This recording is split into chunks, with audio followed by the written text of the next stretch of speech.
Quero Rio de Janeiro nos tempos de paz. Quero as meninas de Minas Gerais. Eu quero a Bahia. Eu sou da Bahia. Tá gravando? Filho da puta. É olhando pra câmera? De preferência, né? Tá. Quem é o primeiro? É você. Oi, babies. Primeiro Lembra? isso, né? Tá, depois. É. Oi, babies! Tudo bom? Fernanda, prazer. Tudo bom com vocês? Eu sou o Herbert, esse é o canal das Bi. Louco, eu ia falar no comentando comentários. Não, este é o vídeo da semana, onde a gente comenta as notícias que aconteceram no Brasil e no mundo. A gente tá aqui no estúdio do Inova Brabitá. Exatamente. Na verdade, semana passada decidimos que este é o Jornal Internacional das Bi. E quais são as notícias de hoje, Fernanda? A primeira deputada indígena, ganhou prêmio de direitos humanos na ONU. Deputado do Acre chateado com a Netflix. A Netflix responde o óbvio. Magno Malta, defensor da família, é processado. Por uma família. Reunião importante para a paz mundial. Spice Girls. Escola sem partido. Enem. Ministério da Agricultura vai se juntar com o Ministério do Meio Ambiente? É fake news? Outras fake news de verdade. E dicas de como sair da bad. Aqui, agora. Boa noite. Não. Antes de começar, Elton Arsênio mandou pra gente uma vinheta. Será que essa vinheta é bacana? Então, roda a vinheta. A deputada federal Joênia ganhou um prêmio de direitos humanos na ONU. Um prêmio que já foi dado para pessoas como Nelson Mandela, por exemplo. Olha, que máximo. Ela vai receber lá na ONU, na sede da ONU em Nova York, e é um prêmio que a ONU dá para pessoas que fizeram muito pela conquista de direitos humanos. Mas o que foi que ela fez? Ela foi, por exemplo, a primeira indígena a se apresentar diante do STF. Advogada. Exatamente. Olha. Então, ela tem sido uma militante muito importante para as causas indígenas aqui no Brasil e agora vai ser uma voz ativa dentro do Congresso. Então, boa sorte para você e a gente está junto acompanhando e torcendo para suas vitórias. Para as nossas, né? Porque no final das Pras contas é muito importante para a gente, enquanto sociedade, ter representantes diversos lá dentro. Exatamente. Né? A próxima notícia já me faz até suar, me deixa nervoso, entendeu? Tá nervosa, amigo? Eu tô nervosa, sabe por quê? Porque um deputado que deveria estar se preocupando com coisas relevantes e importantes para a população brasileira, o deputado federal Alan Rick, do Democratas, fez uma nota de repúdio no Facebook contra a série de animação da Netflix que se chama Super Drags, que a gente sabe que é uma animação para adultos, tá? É porque assim, tem pouca coisa para ele fazer no Congresso, ele tá com tempo livre nas mãos, entendeu? Ele recebe assim dinheiro para poder fazer isso, né? E aí ele escreveu o seguinte, vou ler para vocês. Estamos presenciando mais um ataque às nossas crianças. O lançamento do desenho animado adulto chamado Super Drags. Pera lá, o desenho animado adulto é, no caso, para o adulto, você percebe? Inclusive, a classificação etária É de 16 anos. Agora, se eles querem baixar a redução da maioridade penal para 16 anos, para eles poderem prender as crianças porque elas já são capazes de tomar decisões por si mesmas, por que será que agora eles querem subir esse negócio para 18 anos? Complicado isso aí. Não tá fazendo É muito tipo sentido, aquele né? negócio do como chama? Um peso, duas medidas, não é mesmo? Ou você acha que as crianças de 16 anos são adultas o suficiente para serem criminalmente responsáveis pelos seus atos, ou você acha que crianças de 16 anos não são responsáveis pelos seus atos e não podem, inclusive, escolher que tipo de entretenimento elas querem assistir. Gente, se vocês não estão sabendo, né, a série Super Drags, ela é feita por 3 viados e um homem hétero, que é produtor executivo. Tem no roteiro a colaboração da SUS Brasil e muitas personalidades, porque Silvete Montilla está lá cedendo a sua voz para uma personagem. Pablo Vittar fez uma música de abertura. Exatamente, ela está assinando a música e ela também cede a voz para um personagem que é a Goldiva. E a gente teve a sorte de ir lá no evento de estreia do evento aqui em São Paulo. Foi E babado. foi babado. Se você não segue a gente ainda no canal das Bi no Instagram, você perdeu, porque a gente postou várias coisas lá. Teve uma live de um pocket show da Pablo Vittar, inclusive. Problema seu. Perdeu. Mas isso não é o mais interessante dessa notícia. O mais interessante dessa notícia é o seguinte, Netflix fez o quê? Respondeu à altura? Respondeu com óbvio, né? Que é o seguinte, Netflix, pra quem não sabe, você tem controle parental. Então, se você acha que aquela série não é apropriada para os seus filhos, você não quer disponível, você pode bloquear esse conteúdo de aparecer. E aí a Netflix foi lá e fez um tutorial para o senhor deputado, falando assim, olha, se você não acha isso apropriado para os seus filhos, você pode bloquear. E assim é como? Espalha aí no WhatsApp, meu amor. Essa eu vou deixar pra você, Fernanda, porque... Tô rindo, mas é de nervoso. Vai lá. O negócio é o seguinte, gente. Ela pede, né? O negócio é o seguinte, Magno Malta. Quem é Magno Malta? Se você não saiba quem é ele, você lembra da posse de Jair Bolsonaro. Ele foi o cara que fez a oração, né, ali na frente de todo mundo. E o que acontece? Bacana! Ele é um cara que há muito tempo se coloca como cristão, defensor da família, da tradição, né, do Brasil, e ele quer um país melhor para as crianças e tudo mais. E ele tem essa imagem por quê? Porque ele se envolveu em várias pautas polêmicas nos últimos anos, inclusive a CPI da pedofilia. E o que ele fez? Ele se aproveitou de um caso para subir em cima da pauta de defensor das crianças. Um cobrador de ônibus foi acusado de estuprar a filha de 2 anos. Magno Malta foi lá e tomou aquilo como verdade e fez de tudo para que o cara fosse preso o mais rápido possível e encaminhado para a penitenciária o mais rápido possível. Também a mãe foi presa porque, teoricamente, ela era conivente com o abuso. Isso em 2009? Isso em 2009. Tá. Em 2016, ele foi inocentado. E aí, como é que isso aconteceu? Lá em 2009, a menina de 2 anos, na época, foi pra médica, porque ela estava fazendo tratamento de verme, que dava coceira, e ela estava com uma ferida nas partes íntimas. A médica, que era uma plantonista, não olhou o histórico da menina, de que ela estava fazendo esse tratamento com verme, que dava coceira e tudo mais, e falou que ela provavelmente tinha sido estuprada, porque ela não tinha, por causa das feridas que ela tinha nas partes íntimas. Essa médica falou que o ímen dela tinha sido rompido. E imediatamente ela reportou isso para o Conselho Tutelar, o Conselho Tutelar informou o Ministério Público, que foi na casa e prendeu a galera. Só que o que aconteceu? Existem várias pessoas que foram envolvidas nessa conspiração contra esse cara para fazer com que a história criada pelo Magno Malta fosse verdade. Inclusive legistas que foram lá e fizeram uma coisa falsa falando que ela não tinha mais ímen, e tinha sido penetrada também pelo ânus. Que bacana. Né? Bem bacana. Só que aí o que acontece? Quando a menina tinha 5 anos de idade, eles foram lá e fizeram um exame de corpo de delito na menina. Eles perceberam que ela tinha o ímen intacto e que não tinha sinais de abuso. Ou seja, ímen não se reconstrói, gente. Não regenera. Não sei se você sabe, mas ímen... Não. Teve um dia, inclusive, que a gente estava estudando os ímens, né? Exatamente. Um dia a gente fala sobre isso. Não se reconstrói. Só que esse não é o pior. Que é que o cara vem por que aí. foi acusado de pedofilia em 2009, ficou como pedófilo até 2016. Desse tempo todo, sofreu agressão e tortura dentro da cadeia, o que deixou ele cego. Nossa. E ele não consegue mais trabalhar. E por causa disso, ele está processando o senador, porque o senador foi uma das pessoas que, segundo o relato do cobrador, foi a pessoa que incentivou que essas torturas acontecessem. O senador é o próprio Magno Malta. Exatamente. Então é isso. Então eu joguei isso daqui no meio porque esse é um nome que está sendo falado muito. Ele está sendo considerado para um tal de Ministério da Família, né, do senhor Jair Bolsonaro. Tá, bacana. Então a gente espera que, assim, não, né? É cada uma que eu sou obrigada Mas a sabe o ouvir. que é o engraçado? Esse cara é senador do Espírito Santo. Tá. Ele estava nessas eleições concorrendo para a reeleição. Ele perdeu, sabe de quem? De quem? Do primeiro senador viado. Olha! Mas assim, vamos para uma notícia boa? Vamos! If you wanna be my lover. You gotta get with my Não, friends. na verdade- Make it too easy, but that's the way it is. Eu não sei, gente, na verdade, assim, eu vou falar que eu não gosto de Spice Girls. É censura agora? Com certeza. A gente gosta de Spice Girls, sim. E elas prometeram o quê? Uma reunião sem a Vitória, né? Porque a Vitória tá muito ocupada. Ela tá cheirando, parece que ela tá Nariz em cheirando pé, pó. gente. As Spice Girls estão se reunindo para uma turnê que vai começar no Reino Unido e depois, teoricamente, vai, né, se Será espalhar que pelo vai- mundo. Vem pro Brasil, meninas? Come to Brazil. Não, eu não fiz um pedido, ela fez, tá? Eu só fiz. tô perguntando mesmo, no caso. Se vier, estarei lá. Eu estarei na minha Tell casa. you what I want, what I really, really want. So tell me what you want. Canta what you outra really, música. really want. Stop right now.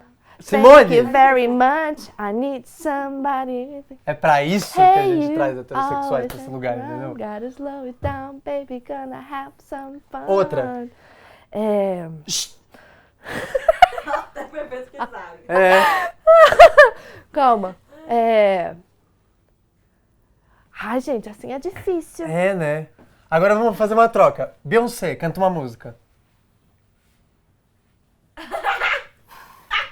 O que é isso? Crazy in Love. Como é que é mesmo?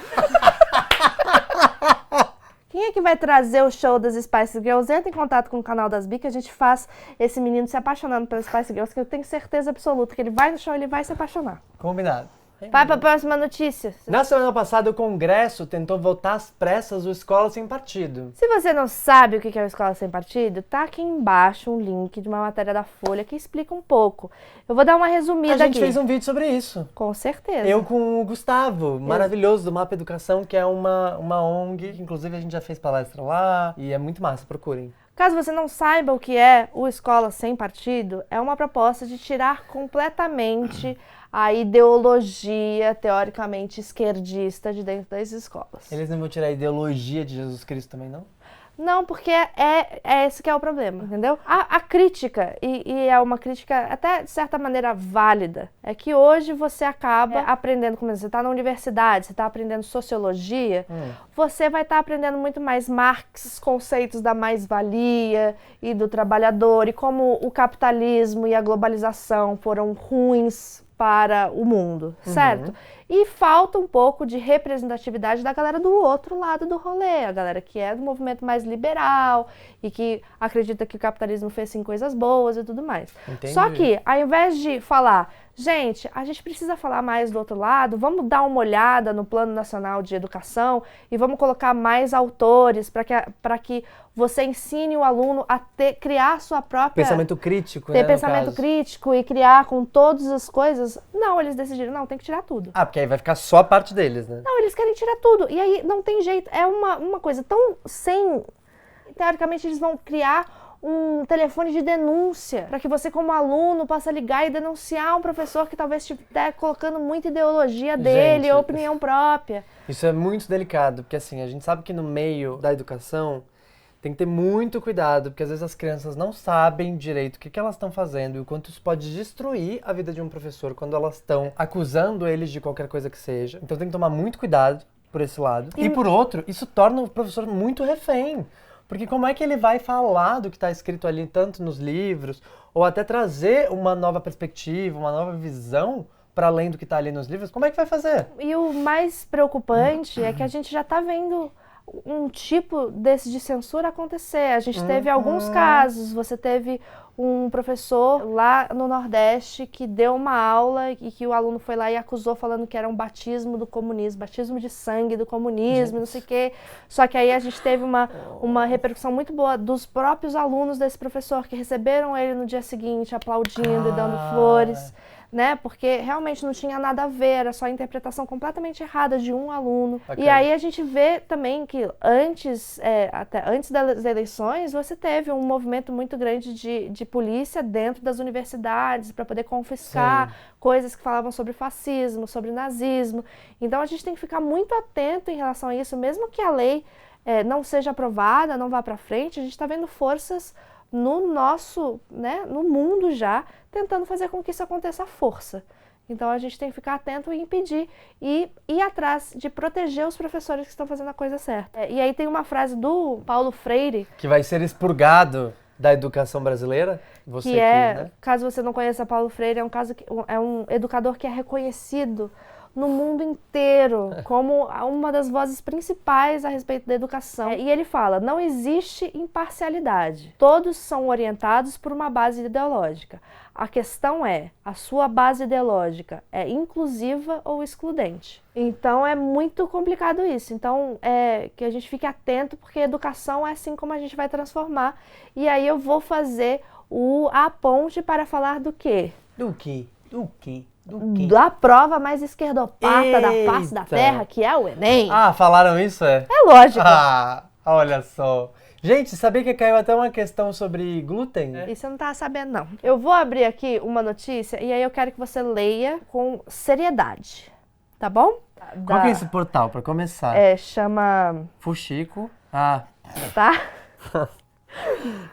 Como é que eu vou ler com seriedade com esse nome do Lê site? com seriedade e coloca as aspas. O nome do site é O Fuxico Gospel, tá? Polêmica. 2 pontos. Prova do Enem 2018 aborda beijo lésbico e dialeto de travesti. Essa pessoa provavelmente sabe nem o que é travesti, pra começo de conversa, né? Amiga, pra ler com Tá, seriedade. Os desculpa. comentários a gente faz Desculpa, depois. tá bom, depois. Outras questões de interpretação abordavam temas de interesse social, como racismo e violência contra a mulher. Interesse social, não é mesmo? Interesse de quem, né? Interesse de Ah, quem? que é isso? E aí Uma eles bobagem. vão além. No último domingo, milhões de brasileiros participaram do Exame Nacional do Ensino Médio. Como ocorreu em anos anteriores, teve fortes tons ideológicos. De acordo com o Gospel, Disse o seguinte. Umas 10 perguntas feministas, uma delas a pior, proveniente da Carta Capital, sobre as 23 Miss peruanas que usaram o concurso para lacrar. vocês lembram disso? Não, me conta, o que foi isso? As Miss estavam concorrendo lá para Miss Uruguai. Uruguai. É Peru. Lá no Peru tava rolando esse negócio de Miss, né? Que as meninas vão lá vestidas e aí tem coisa de biquíni, não sei o quê, que é uma coisa historicamente bem machista. E aí o que elas fizeram? Era histórico que eles iam lá e perguntavam quais eram as medidas, os números das meninas. E aí cada menina ia lá, se apresentava e falava assim, ai, meu nome é Fernanda, eu tenho não sei quanto de busto, não sei quanto de cintura, não sei quanto de não sei o quê. Só que nesse ano, ao invés de falar isso, elas falaram os números de mulheres abusadas, de feminicídios. Olha. E, assim, não é que elas lacraram, elas trouxeram informação pra gente que não tava querendo ouvir aquele tipo de É informação, isso, e é num entendeu? evento que só objetifica o corpo da mulher, né? Porque a gente, desculpa, mas no Miss Brasil, ou no Miss Peru, ou Miss qualquer um, você vê pessoas gordas? Não. Mas voltando pras perguntas, é assim, meia dúzia de perguntas de militância negra, porque, né? Pra quê? Racismo no Brasil acabou. É aí que Acabou eu ou foi? Acabou, Quem menina, foi você que não tá disse? sabendo. Foi um branco, aposto. Aposto. Os piores e mais desconhecidos poetas brasileiros nas perguntas de literatura. Todos eles lacradores, nenhum classicista. É que eles falaram que não tinha clássico, né? Outra sobre dialeto LGBT que usam. Esse foi ótimo, que tava falando de pajubá. E o pior que o pessoal reclamou muito é que o tema da redação foi manipulação digital. A coisa de como as tecnologias estão fazendo com que as pessoas sejam manipuladas. Mas, E aí a galera já achou que isso daí era uma indireta pro Bolsonaro. A Cláudia entendeu que o Enem foi exclusivamente sobre Bolsonaro, porque falou sobre nazismo, feminicídio e o golpe de 64. Ela disse, eu vivi para ver uma prova do Enem exclusivamente sobre Bolsonaro. As questões foram sobre golpe de 64, feminicídio, nazismo e ideologia de gênero. Professores esquerdistas, respondam essa aqui. Estão inconformados com o resultado da eleição ou que Karl Marx foi destronado da cabeça dos jovens? A humanidade, ela sente pesado e chora internamente, né? E aí fica aqui a curiosidade. Curiosidade. Lê aí. Quebrando tabu. É site de esquerdista isso aí. Beijo, querido. Maravilhoso. Ele. Falaram o seguinte. Enem 2018. É uma matéria do Globo, tá? Questões do primeiro dia abordaram refugiados, feminicídio, nazismo e golpe de 1964. Negar feminismo, nazismo e golpe de 64 no WhatsApp é fácil. Quero ver no Enem. RS. Gostei dessa, Cristina Carvalho. Gostei também. Vamos falar agora de meio ambiente? Gente, até hoje eu não descobri ainda se vai fundir, se não vai fundir, se vai rolar a fusão, se não vai rolar a fusão do Ministério do Meio Ambiente com o Ministério da Agricultura. Por quê? Porque o Bolsonaro é meio confuso e as redes que ele usa para se comunicar também são bem confusas, ninguém sabe direito o que está acontecendo. O Moro vai ser ministro da Justiça e é isso que a gente sabe, ele aceitou e falou isso, mas está tudo meio confuso ainda, porque é confuso, porque o Bolsonaro é isso aí, né, gente? Vamos resolver isso aí. Qual que é o problema de você juntar o Ministério da Agricultura com o Ministério do Meio Ambiente, Beth? Rolou uma charge maravilhosa essa semana mostrando exatamente isso. O moço que seria o ministro da Agricultura, de frente pro espelho, ou seja, ele é ao mesmo tempo da Agricultura e do Meio Ambiente, certo? Logo ele diz, posso cortar as árvores? E ele mesmo diz, pode. Posso trazer o exemplo Bad pro rolê? É o seguinte, se você coloca o Ministério da Agricultura com o Ministério do Meio Ambiente para trabalhar no mesmo lugar, é como você colocar o estuprador e a vítima para trabalhar junto. Nossa, pesou meu rolê. Aí, teve o quê? Que é a próxima notícia? Que eu não vou saber contar. Mas... Agora vamos para fake news de verdade? Aparentemente, o próprio candidato Jair Bolsonaro postou em suas redes sociais que Fernando Henrique Cardoso é comunista. O mais interessante é saber qual foi a prova que ele usou para isso. Por quê? Foi uma foto onde o Fernando Henrique está sentado lendo um livro. Sentado não, ele tá meio esparramado com as perninhas pra cima, tá bem fofo. Que é um livro do ex-premier da China. Fernanda, conta qual que era o conteúdo desse livro. Nesse livro, o ex-premier da China faz críticas ao regime que acabou prendendo ele. Entendeu? Então, se isso é prova de que o Fernando Henrique é comunista, isso significa que o próprio cara não é comunista. Significa que o Bolsonaro não entende nada disso. Gente, verdade, sério. eu fico bem que confusa. desespero. A gente tem que tomar muito cuidado com o que está acontecendo hoje, que é o Sempre. seguinte. O Bolsonaro solta uma informação aqui, solta uma informação acolá. Mas não existe o quê? Confirmação. Ninguém sabe se ele falou, se ele não falou. Os robozinhos continuam funcionando. E esses robozinhos estão divulgando essas informações. Ótimo. Por isso que deu tanto, ele falou, ele não falou, ele fundiu, ele não fundiu, o negócio do Ministério do Meio Ambiente e da Agricultura. Porque o que acontece? Ele solta essa informação que ele vai fundir, só que ele não confirma, ele não tá dando entrevista pra ninguém. Daí as pessoas ficam desesperadas nas redes sociais, e aí viram bafafá, bafafá, bafafá. Aí o próprio Jair Bolsonaro vai lá nas redes sociais dele e fala assim, gente, eu não falei nada disso. Olha como a mídia é falsa, é fake news. E aí ele vai lá e fala o que ele realmente decidiu nas redes sociais dele. Quer dizer, ele tá tentando deslegitimar a mídia, né? Deslegitimar E fazer todo com que mundo. ele seja a única fonte de informação no governo dele. E foi isso que o Trump fez nos Estados Unidos. Ele começou a deslegitimizar. Ele começou a falar que a mídia, entendeu? É tudo um bando de fake news. Ele falava mal da CNN, ele falava mal da ABC, tudo. E é o que o Bolsonaro tá fazendo agora. A Folha não foi convidada para poder fazer coletiva de imprensa. Vários outros veículos foram proibidos de comparecer na primeira coletiva de imprensa. Então isso é muito preocupante, porque se a gente precisar depender somente da informação que vem direto do Jair Bolsonaro, a gente vai estar perdendo o quê? Perspectiva. A gente vai estar perdendo o quê? Ponto de vista. É para isso que existe mídia. E aí, se não tem a mídia para poder falar assim, olha, essa semana morreram 3 crianças nas favelas do Rio de Janeiro com bala perdida por causa de intervenção da polícia. Se a mídia não tá lá para poder falar isso, quem é que vai falar? Pois é. Mas um momento importante, Fernanda, depois de tanta informação, entendeu? De tanta coisa que deixa a gente aqui, ó, por aqui, o que a gente precisa para passar esse resto de semana leve? Eu trouxe um compilado de 10 coisas pra você sair da bad. Tá aqui embaixo na descrição, que inclui um gatinho recebendo massagens. Coloca aqui, Cecília, o gatinho colocando massagem. Gente, muito maravilhoso isso. O próximo é dormir, olha só. Tem que dormir, a criança dormir, achei fofo. Ai, que bonitinho. Cara, esse sofá, assim, que nem ele tem. Falar com os amigos no telefone. Gente, como? Falar com os amigos. Eu tava aqui pensando, como é que ele fez isso com a pata? Sair pra dar um rolezinho com a Mas, galera. amiga, é amiga, isso, quem entendeu? seria eu e quem seria você nessa foto? Eu seria o cachorro, com certeza. Ai, eu tenho dúvidas. Ué, você acha que eu ia andar? Ou eu pegar um amigo pra eu andar em cima do amigo? Já é quase toda entrevada, né? Brincadeira, amiga. Eu não queria perder a Gente, piada. é com essa que a gente termina o vídeo da semana, com o amiguinho falando mal da incapacidade da amiga. Se você gostou desse vídeo, comenta aqui embaixo pra dar engajamento. Inclusive, a palavra de hoje é o quê? Pimenta. No cu dos outros é refresco? Por que pimenta? Também. No cu dos outros é refresco e Spice Girls. Olha só. Spice é pimenta. Meu Turum. Deus. Pimenta no cu dos outros é refresco e Spice Girls. Vida que Pimenta, segue, comenta aqui, pode colocar inclusive o O emoji, tem emoji de pimenta. É, isso é legal. Então é isso, gente. Esse foi o Jornal Internacional das Bi. A gente se vê terça-feira que vem com mais notícias, mas amanhã tem vídeo, tá? Não esquece que amanhã tem comentando comentários. E aí, na quinta-feira tem um vídeo muito especial pra vocês e na sexta-feira tem quiz. Ou na sexta-feira tem um vídeo muito especial pra vocês e na quinta-feira tem um quiz. A gente vai decidir ainda como é que vai sair isso. Vai ser esses vídeos. Não vamos falar mais que você Não já vamos vai me falar, cortar spoiler, mesmo. você Vamos já vai embora. cortar, vambora. Né? Sabe quem vai curtir o vídeo? Se inscrever, compartilhar.